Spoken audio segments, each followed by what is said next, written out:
Hey y'all, hey, it's your girl Nadia, owner and CEO of SASSISoul Boutique. Welcome back to my channel where we talk about all things boutique life and boutique love. I pray that you guys are having a fantastic day and thank you for tuning in. But before we go, I want to make sure you guys like, comment, and subscribe and hit the notification bell because we want to make sure that you get notification every time I drop a new video. Today's topic is about vendoring, and this is just part of the journey that I had to deal with as a boutique owner. In my last video, we talked about how I got started, kind of how my sales were going, some of the things I learned over the 9 months journey that I have launched. Again, I launched my boutique in April of 2023. And so right now I'm kind of in a place where I kind of got a rhythm of things, but I want to talk about what I had to deal with as far as vendoring. And if any of you guys are out there and you own a boutique, you already know what I'm about to say. The gatekeeping is real, right?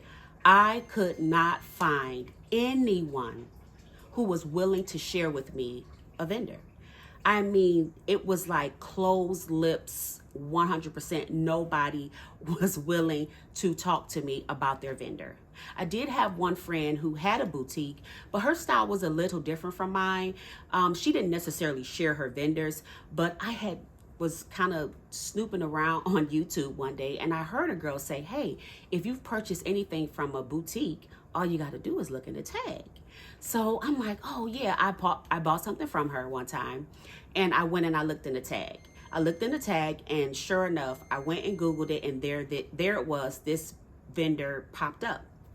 Now, like I said, her style was a little different from mine. She was a little more metro style. So it wasn't anything particular that I liked there, but I kind of felt like, okay, I'm on a roll. But the problem was I didn't have a whole lot of stuff that I had purchased from boutiques. So I was like, okay, I'm stuck again. So then I started, again, just kind of snooping around on YouTube. And I did come across one YouTuber that was kind of giving out some nuggets, kind of a place where some of the most popular boutiques were shopping. And so I started looking into some of those things. I also had to kind of like just Google popular wholesale places. I kind of watched some videos where people were saying that they were in the LA area at the LA showroom. And so, okay, yeah, so I'm picking it up and it's like, okay, great. So I go onto these sites, LA Showroom, and then there's Fashion Go, and then there's Fair Wholesale. I go onto these sites and I'm like, okay, there are a million vendors. I have no idea how to choose which ones are good, which ones are bad. Of course, I'm kind of following a lot of boutique owners on social media. So I'm kind of like looking at some of their styles and I just go into a rabbit hole of trying to find some of these pieces. So I would put in something like blue jeans with patches and OMG. When I went into these sites and I would put that in there, every pair of jeans you had ever seen were coming up. Not the particular ones that I was looking for, but every pair of jeans with a patch in them was coming up. And I'm like, okay, this is so hard. And if you guys have ever taken a look at LA Showroom, Fashion Go, or Fair Wholesale, you know that those particular vendors are so difficult to find. If you don't know the exact name of the stores to go to, you're going to go down a rabbit hole. And so as I continue to search, and as you all know, I got my little notes here, I tapped into YouTube again, and I kind of was very specific at what I was looking for. So I would type in like plus size vendors for boutiques, regular size clothing for boutiques, jean boutiques, and some people started to pop up. And so I felt good. I'm like, okay, whew, I feel a little better. And I came across this one lady on YouTube, and I believe her YouTube name was Nikki TV. If she's out there, hey girl, hey, thank you so much for all your help. She literally helped me with some very basic vendors to shop at. And she gave vendors that not only had regular size, but also had plus size. And she was more into the basic look. So right off rip, I was able to find exactly what I was looking for from these vendors. And when she gave the names and I went and looked on them, I'm like, oh my God, this is some of the stuff that I'm seeing on the social media platforms. So I felt like, okay, I'm doing good. Well, some of those places came short because not every store had exactly what I was looking for, right? So I kept looking, and I kept coming across some other YouTubers that were kind of giving some good names. But when you have a different niche, it's hard to just go to every vendor that just anybody suggests, right? I came across one girl who was talking about all these vendors, and she gave so many names of vendors, but they were all clothes for girls that were like a size 2, 3, 4, and 5. And yeah, that was not my cup of tea, because who was gonna model that? Because baby, I'm all of a size 14. Okay. So I took down all those list of names, looked through all those vendors, and I'm like, oh my gosh, this is not helpful, because it just was like, it was more streetwear, and I don't carry streetwear. So I'm looking, and I came across another boutique YouTuber, and she was actually naming the popular boutiques and where they got these specific pieces from. And I can't remember her name. If I remember it, I will drop it down below. But she gave the names of the stores that some of these popular boutiques that I was following on social media, where you could literally go and get the pieces that they had. So I was like, okay, good, gang, I'm ready. This is gonna help me, oh my gosh, so much. So I would go to these websites, and the pieces that she showed that they got from them, they were gone. So I had to take a step back and say, okay, you've got to find your own style. Even though I had my target audience, it was kind of hard to find the pieces that I was looking for without remembering and without seeing what I loved from the other boutiques, if that makes sense. So I was out here trying to really find my own style. So my target audience, if I could get into that a little bit, is my age range is like between 35 and 60-year-old women, particularly women that are moms, that work outside of the home or from home. We have children. We are in the church scene, and we want a little bit of sexy with a whole lot of modest, if that makes sense. Or some might want a whole lot of sexy with just a small amount of modest. But I'm that girl. I want to be sexy, but I want to be modest. I do have a husband. I have children. I have grown children. I have grandchildren. So I have to always remember to be an example. And my style is a little bit conservative, but I do have a little sex appeal in me, okay? I hope you've been following and looking at my social media pages, because you can see my sex appeal there. Anyway, so I had to make certain that when I was looking for these pieces, I was looking for pieces that would not only complement my body shape, but those that are in my target audience, whether they were small, whether they were large, or whether they were 2 or 3X. And so when I began my boutique, I ultimately wanted to sell up to 5X. And if you are out there, I'm sure you know, if you are a boutique owner, 4X and 5X pieces are very hard to find. Even though I do have some on my site, they are very far and in between. And the most trending styles just don't come in 4X and 5X. So whenever I find a 4X, 5X, I try my best to carry them. Although they don't sell particularly well, I will try to have at least 1 or 2 pieces or a set that are in that size if I can find them. So here I am trying to find the clothing that really fits my niche. And I come across a girl who's talking about Fair. Fair Wholesale is they're a holder of sub vendors that are located mostly in the LA area. And so I went on there, and not only did I find that they had some really good pieces, and they had some of the pieces that I was actually looking for, they also offer a 60-day net term. And that was perfect for me, because I was a new boutique owner. I didn't have a lot of funding. I just started building my credit, my business credit. So I was like, this is going to be great. So I applied for their net terms, and they gave me $250. And I'm not going to complain, because I was very new, and I had to take what I could get. Now, this was actually my second time applying for it, because when I first applied for it, I applied before I actually launched my business. And they said, hey, we really want to help, but we have to make sure that your website and maybe your store is active before we just send you these pieces. We want to make sure that you are reselling them using your credentials that you have sent to us. So I said, I understand that. Once I launched and once my website was up and running, I went back and applied, and without hesitation, they gave me $250. It helped because I was able to get, I got some handbags, and it was perfect because I wanted to make sure that I wasn't overwhelming myself anyway. So if they would have given me $1,000 and I spent $1,000 on that day, knowing that my sales history would have been what it was, I would have been struggling trying to pay that back. So I was very grateful for starting small, and even more grateful for a 60-day net terms.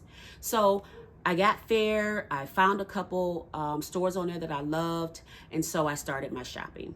Then I was kind of stuck again because I'm trying to make sure that I'm staying with the trendy styles. Even though I don't want to copy these other boutiques, I do want to make sure that I'm buying pieces that people, want to buy.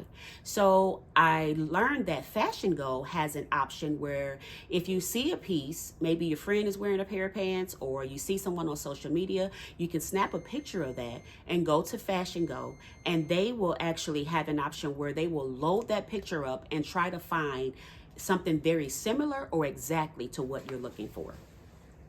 Baby, when I tell you, that was a lifesaver for me because I was able to find some of the exact pieces and then some things that were very similar. And so I used that over and over again, day in and day out. I still use it to this day. And again, not necessarily to get the same exact pieces, but if I can at least get the store, I can at least browse through that vendor and see if they have some other things that I like. So when it comes to vendors, this is what I look for. The first thing I look for is a price point. I want to stay within about $10 to $15 on the low end. So I'm able to reprice my items to where my target audience can afford them. Sometimes I will go to maybe $20, $25, just depending on what it is. If it's something that I would definitely purchase at about $50 or $60, no problem. I try to stay away from $35, $40, $50 pieces because that means I've got to price them at least $100 in order to make a profit. Because remember, you've also got to add in the shipping. The shipping on these vendors is astronomical. So for instance, if you spend $150, you can look at your shipping to be at least $25 to $35 additional. And so you want to break that down into your piece when you're getting ready to make that price on your website. So price point is very, very important. So then the next thing I look at again is popularity. Okay, are these pieces selling? Is this what people are looking for? I would tend to go to those boutiques on social media and say, okay, let me look at the comments. Are the girls saying this is fire? Are they saying womp womp? Or are they saying, what's next? So I kind of would look and see what they were saying. And in most cases, these were very popular pieces. This is what everyone was loving. They were constantly asking, when are you restocking? So I'm like, okay, yeah, I got it. So popularity is definitely key. And then I also wanted to make sure the shipping was local. Not local as in my city or state, but I wanted to make certain that it was at least US. I don't know if you guys know, but shopping from any vendor that ships from China, you're waiting 2, 3, sometimes a month for your items. And they may be cheaper, but it's such a hassle, and I just don't want to wait that long. And the shipping is almost as equal as if it was coming from somewhere in the US. So I always look to make certain that my pieces are coming within, a few states from Ohio. In most places, most vendors that you go to, when you go into these big wholesale holders, when you go into the vendor, it will tell you whether or not it's shipping from China, and it will tell you when you could estimately receive your items. So US shipping is a big deal for me. The other thing I look at are the reviews. If the very first review is negative, sometimes I don't even go any further. I just don't order. But then sometimes I go a little deeper in because some people are a little extra and they just want to complain. And so I go on just a little bit deeper and I look at the reviews, and some of them are pretty good. The stars is definitely something that you need to look at. Most of these holders, all of their vendors are rated by stars. I definitely want 4 or 5 star vendors because I don't want to deal with anybody that's a 2.5, 3, where you're going to hit and miss and get good items. The next thing again is YouTube. Some of the vendors that I would come across that maybe I haven't seen any of the pieces on social media and I haven't really heard anyone talking about, I would literally go into YouTube and I would type in that vendor name and I would click search and see if any of the YouTubers were giving any reviews on that particular vendor. Sometimes that did work and it was very helpful because I wanted to make sure I was getting quality pieces. And you know, there are some people out here that aren't gatekeeping like most, and they're willing to share. So all of the things that I use to make sure I'm getting the proper pieces gives me an idea of whether or not I'm going to order. Most vendors are going to give you your pieces in packages that come too small, too medium, too large. Some might go as far as 8 pieces, too medium, too small, too large, too extra large. And in most cases, your plus size pieces are going to be 1X, 2X, or 3X. I have seen that some of them come 1X, 2X, 3X, just one of each. Some of them come 2 of each. Some of them even come 3 1X, 2 2X, and 1 3X. So you want to kind of pay attention to that and make sure it kind of weighs in with your target audience and what you normally sell. So now I'm ready to order my pieces, and I gotta make sure that not only do I have some pieces that I like, I tend to make sure that if I order pants, I have a top either already that matches, or I will order a top that matches or looks good with the bottoms. If I order a skirt, I try to order again a shirt or top, a blouse, or something that makes that piece look good or complements it. It's always good, and I'm just gonna say per my own theory, it's always good that when you're taking pictures to have on an entire ensemble that is within your website. I have gone to some of the Instagram boutiques, and you know, everyone in the comments like, oh my gosh, what about the top? Is the top on your website? And they're like, no, the top isn't, but the bottoms are.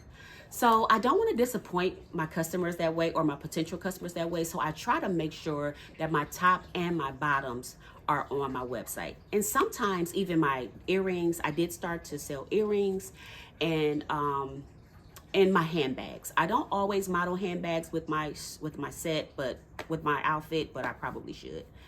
So I try to make sure that I have pieces that pretty much complement one another. So when I launched my boutique, I tried to open up with some of the basics.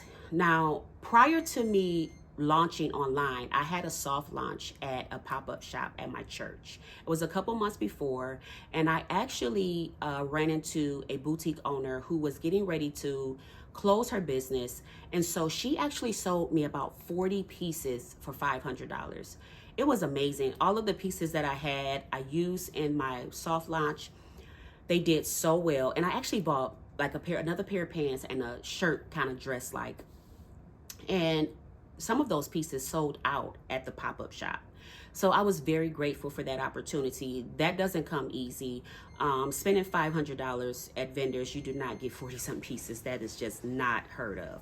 So I was very grateful for that opportunity. So when I began to launch and I ordered my pieces, I made sure to order a 2-piece set, a pair of pants and a shirt that will go with those pants, a top that will also go with the skirt, and some type of like one full dress. I was gonna do a jumper, but I had run out of money. But anyway, I wanted to launch with at least 5 of those things so that I could see how those things would sell.